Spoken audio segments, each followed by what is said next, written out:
In this video, we solve problem number 9 and problem number 10 using a trick. In problem number 9, the cost price of 400 lemons is equal to the selling price of 320 lemons. Find the profit or loss percent. We first notice which number is associated with the cost price and which number is associated with the selling price. In this problem, 400 is associated with cost price and 320 is associated with this selling price. Now the trick is that if the number associated with the cost price is greater than the number associated with the selling price, then a profit occurs.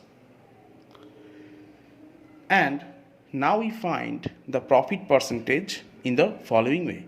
We first write this number, that means 400, minus this number,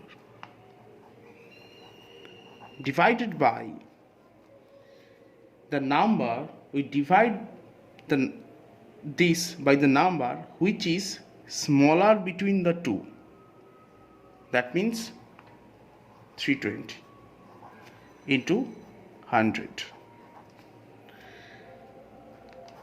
and this is our profit percentage, that means 80 by 320 into 100.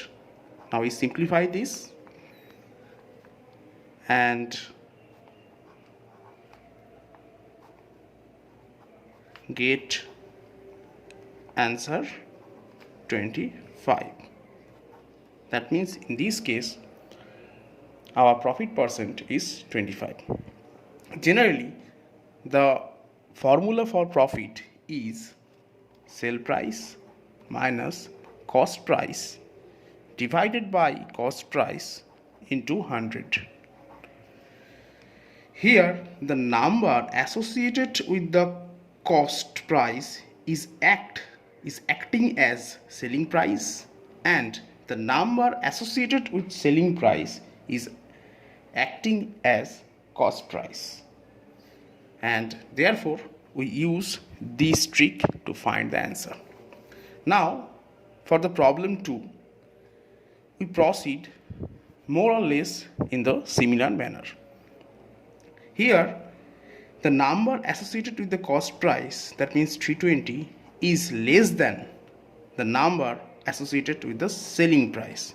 Therefore a loss happens here, and we find the percentage of loss in the following way.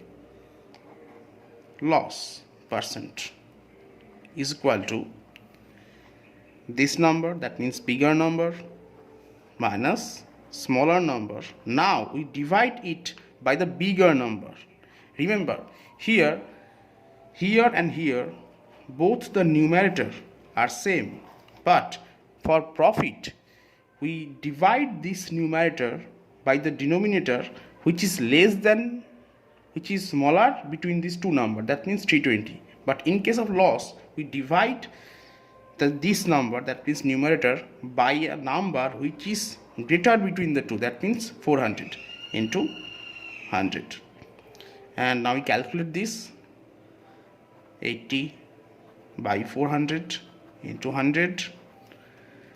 Now we cancel 0 and our answer is 20%.